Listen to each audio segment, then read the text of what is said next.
Welcome my dear students, एक और video में आप सबका स्वागत है। चलिए, एग्जाम बोर्ड की एग्जाम सर पे चढ़ा हुआ है और आप सब परेशान होंगे कि एग्जाम की तैयारी कैसे करें, लेकिन चिंता करने की कोई बात नहीं। रेडियंस एजुकेशन ग्रुप आप सबके लिए लाया है मॉडल सेट की फुल तैयारी।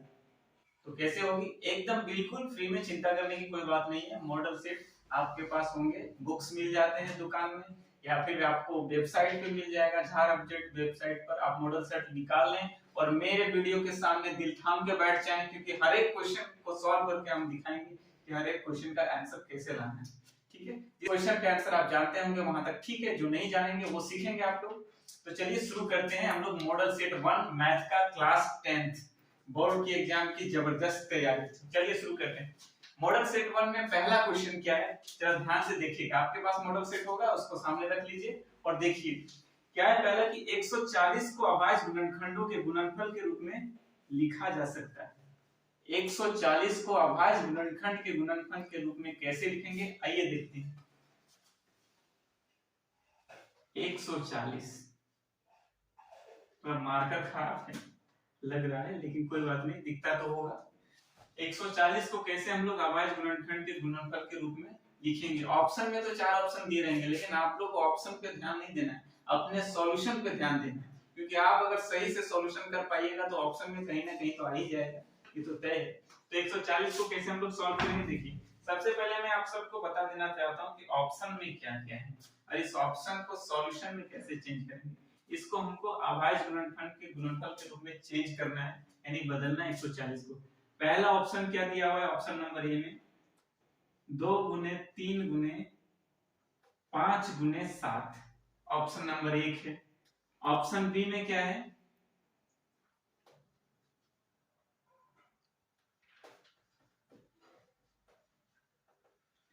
2 गुने 2 गुने 3 गुने 5। ऑप्शन सी में क्या है,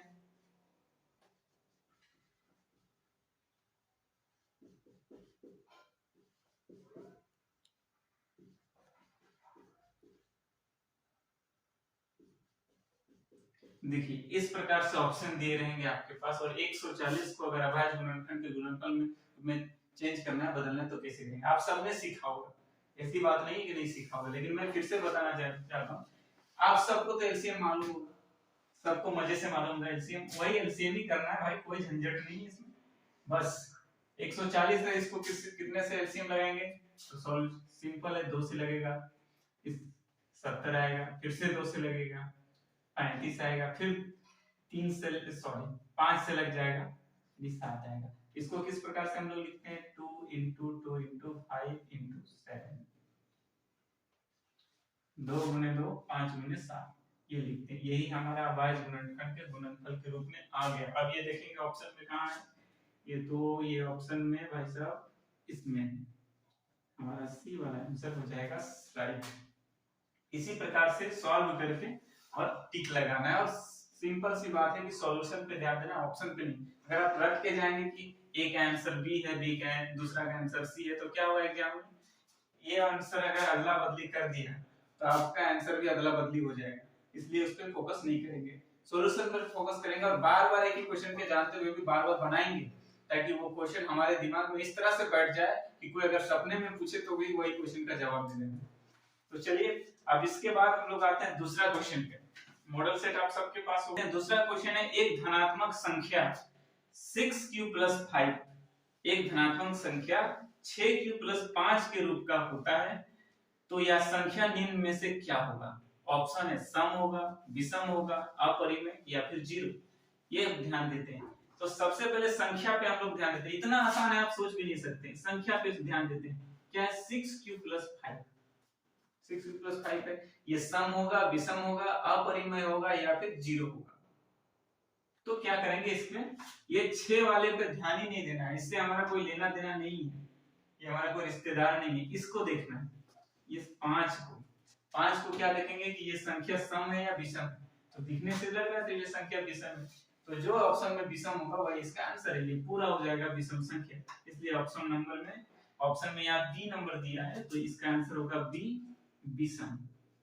ठीक है, इसको चेक करने का क्या तरीका है, इस पे हम लोग ध्यान नहीं देंगे 6 के ऊपर, क्योंकि 6 जो है सम संख्या है, इस पे ध्यान नहीं देना, ध्यान देना है इधर प्लस के बाद जो संख्या लिखा रहेगा उस पे ध्यान देना है कि ये सम संख्या है या फिर विषम है। अगर ये 5 विषम है तो यहाँ भी आंसर हमारा विषम होगा।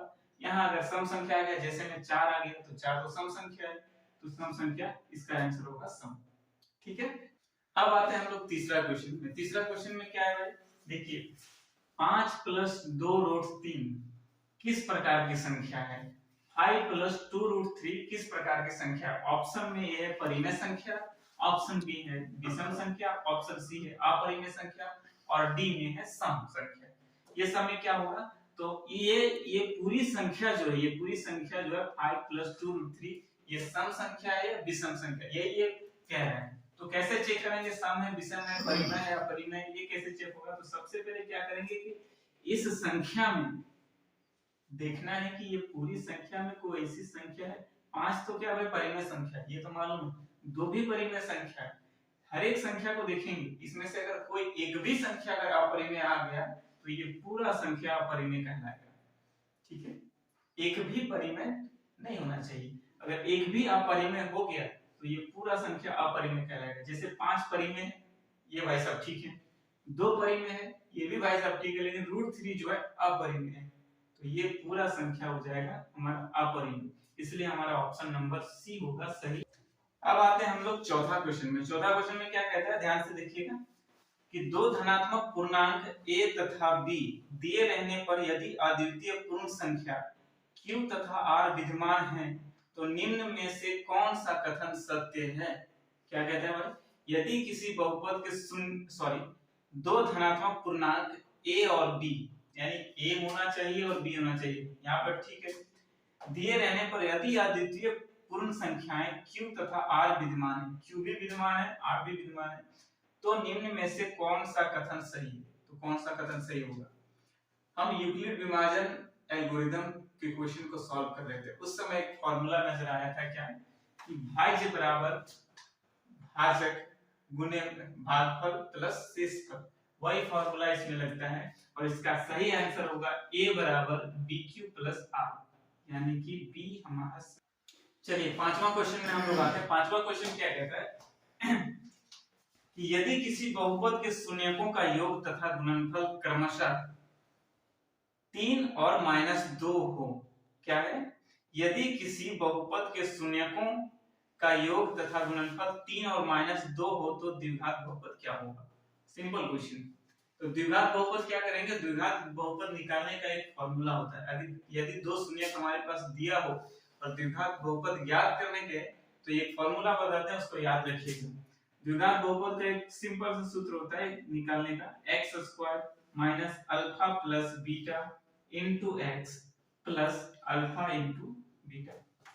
दो शून्यक जो भी दिया रहेगा उनमें से एक को अल्फा प्लस बीटा मान लेना है, एक को अल्फा इनटू बीटा मान लेना। हमारे पास दो शून्यक यहाँ पे दिया हुआ है, एक दिया हुआ है 3 और दूसरा दिया हुआ है -2।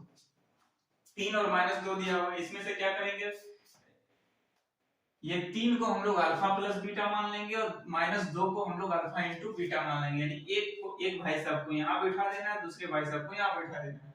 तो क्या करते हैं कि x² यहाँ लिखते हैं माइनस अल्फा प्लस बीटा, यानी इसकी जगह है तो यहाँ पे 3 लिख देते हैं और बगल में x है इसकी हो जाएगा 3x plus alpha into beta की जगह पे -2 लिख देंगे। अब क्या करेंगे कि दो चिन्ह एक साथ रह नहीं सकता, कहीं झगड़ा होता है। अब इसको हटाएंगे यहाँ से, x² - 3x और प्लस और माइनस क्या होता है सबको मालूम होगा कि प्लस और माइनस होता है, तो प्लस और माइनस की जगह पे माइनस लिखेंगे और 2, यानी ये ऑप्शन किससे मैच कर रहा है हमारा, देखते हैं तो सी से मैच कर रहा है। x² - 3x - 2 यही हमारा आंसर है। उम्मीद है वीडियो आप सबको बहुत अच्छा लगा होगा और आगे की क्वेश्चन हम लोग आगे की वीडियो में सॉल्व करेंगे और सारे क्वेश्चन को सॉल्व करेंगे, आप लोग चिंता ना करें। तो मैं एक और अच्छी लाइन मुझे मिली, क्या है ना कि इससे पहले मैं बताना चाहूंगा कि बोर्ड की तैयारी जो है ना, सारे टेंशन छोड़ करके लग जाओ भाई तैयारी करने में, क्योंकि बोर्ड के एग्जाम में ना कोई मिलेगा नहीं, बस अपने आंसर अपने दिमाग के अलावा कुछ काम नहीं करेगा।